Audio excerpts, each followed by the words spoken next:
No? Kaya tubig talaga kasi i-wash out, i-wash down mo. Tingnan mo, naka-flashlight lang. Oh.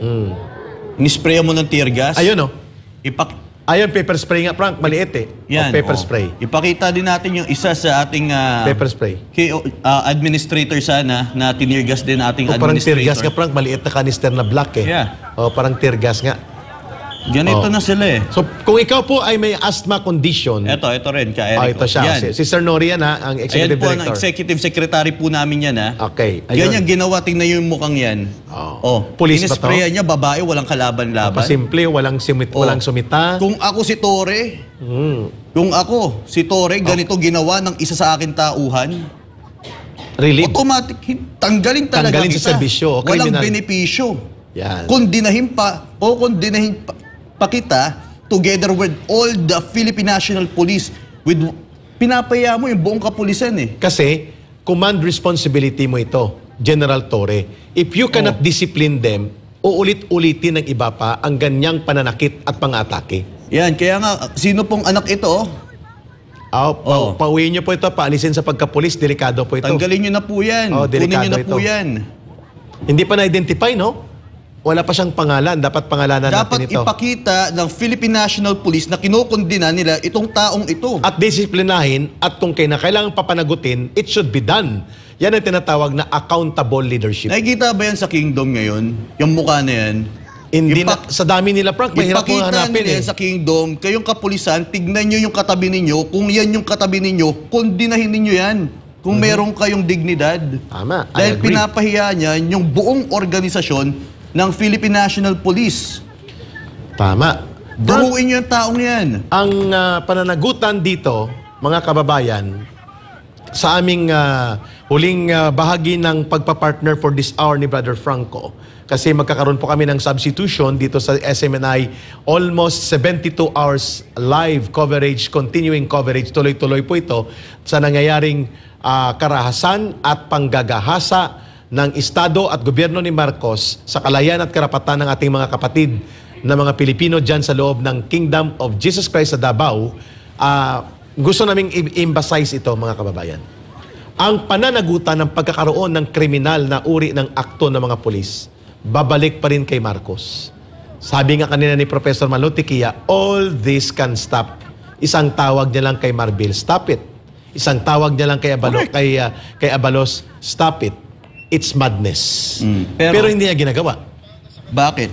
Siyempre, ba't ayaw niya gawin? Isa lang naman dahilan nun eh. Either gusto mo, yung nangyayari, o ayaw mo. Kung wala kang ginawang reaksyon, di gusto mo yung nangyayaring may namamatay sa KOJC bilang presidente. Kaya nga ito, may message basahin ko lang din yung mga viewers natin dito. Si Jonathan Ochinang. Hello, Jonathan. Patawag kay Senator Bato, mga boss, para makilala. Paano kung si Senator Bato nagpunta na nga po dyan yung nakaraang araw, kinausap na po si Tore. A few moments later, ganun pa rin. Ang pinag-usapan nila ay hindi nirespeto ni Tore. Kumbaga, parang lahat ng sinabi ni Senator Bato, lumabas lang sa kanyang kaliwang tenga. Parang, sino ka ba? Tagos sa ilong. Akong bossing dito. Retired ka na. Correct. Retired police ka, retired general ka na. Okay. May ibe-play tayo ka, Eric, sa nangyaring negosasyon between Tore and ating attorney. Ito ba yung kasama kami doon sa labas? Yeah. Pakiplay. At kahit saan namin pwede yan, kahit na yan ay Pasig. And elsewhere. Basahin mo, attorney. Sir. Sandali muna, ma'am. Sige Nag-uusap po. kami rito ng maayos. Sige lang po. Yes, ma'am. Sir, kasi ito, kasi ito enclosed building. Attorney. So yung Ganito, address sana, attorney. sir. Ito, ganito. Ito, attorney. Yes, sir. Hindi ito ang lugar para tayo magdebate. Yes, sir. Kung may reklamo ka, maghahain ka na lang ng reklamo. Pero ngayon, papasok kami sa ayaw at sa gusto mo. Okay? Ipaalam ko lang ito sana. Sige, ano gusto mo sabihin? Sir, ganito po, may certification po ang NBI, sir. Immaterial yan, attorney. Na-serve na daw yung alias warrant of arrest. Na-serve na daw. Immaterial yan. Ano yung papel ko? Ito. Bibigyan namin kayo. Si Selvia Simanes na ito, sir. Mag-usap kayo, attorney. Mag-usap kayo ng 30 minutes. Bibigyan kita ng 30 minutes dyan. Papasok kami sa ayaw at sa gusto mo. So, ang plano mo talaga magpasok, whether we like it or not, even if ipakita namin tong certification. Ayun. Mga kababayan, dalawa po ang kaagad na paglabag ni Tore. He was not negotiating, he was imposing. Sabi niya, tumahimik ka. Ano, attorney? Nagsasalita pa sa Attorney Torion, nagpapaliwanag, enclosed structure po yan, etc. etc. Sabi, magreklamo ka lang, this is not the time to debate, Attorney. Sagutin namin kayo. Papasok kami sa iyo at sa gusto mo. So, yun pa lang po ay hindi po yung negotiation. Malumanay po dyan ang mga abogado at sila Sister Nori. I was there beside sa likod. Sa likod ako ni Attorney Torion. I was there at naririnig ko ang prosesong ito. Hindi po negosasyon ang gusto ni Tori. Imposition. Bawal po yun.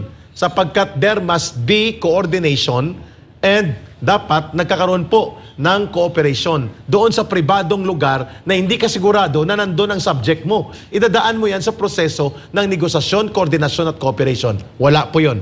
Pangalawa, Franco, brother. Yes. Ang kanyang binanggit, sabi niya, immaterial yung sinasabi mong nag-grade ng NBI, served na po ito at na-certify nila. Hindi kinikilala ni Torre ang National Bureau of Investigation. Sapagkat sabi niya, immaterial, walang visa sa akin yan. Kung nag-grade na dyan at nag-serve na ang NBI sa the same warrant of arrest, ang ibig sabihin ni Atty. Torion, hindi niya pinakinggan. Immaterial. May pangatlo pa, Frank.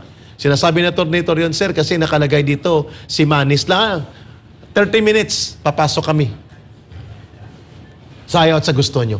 So, sino po ang may utak kriminal, utak abusador, utak manglulusob, at utak digma ang bitbit niya, hindi po serving of warrant of arrest. Atat na atat siya, no? Hindi ko alam kung ang ganong actuation at asta ni Torre at ng kanyang mga pulis sa harap ng New People's Army na may kapasidad ding birahin sila ng Abu Sayyaf, ng Jimaa Islamiyah, ng ISIS Mauti, kung ganon din ang angas at hambog niya.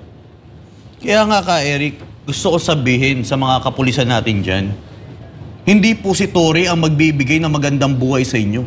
Ayun yung magbibigay ng kahihiyan mula sa pangatlong henerasyon ng inyong buhay, mula sa kaanak-anakan nyo, na nagsilbi kayo sa isang taong demonyo. Oo. Nagsilbi kayo sa isang tao na walang pakialam na pumatay ng tao. Nagsilbi kayo sa marahas na pamamaraan bilang isang pulis. Hindi po ba kayo nahihiya sa inyong mga pamilya? Bawat isa po sa inyo may pamilya, hindi nyo po ba naiisip yung bawat pinapalo po ninyo? Anak nyo yan? Bata? Anak nyong babae yan? Pinagpapalo ninyo? Hindi nyo po ba naiisip yun? Pulis po kayo. Hindi nyo po ba naiisip yung namatayan ng isang miyembro dito ay ama ninyo? Hindi nyo po ba naiisip, paano kung yung amay ninyo namatay? O paano kung tatay nyo yan? O, tatawanan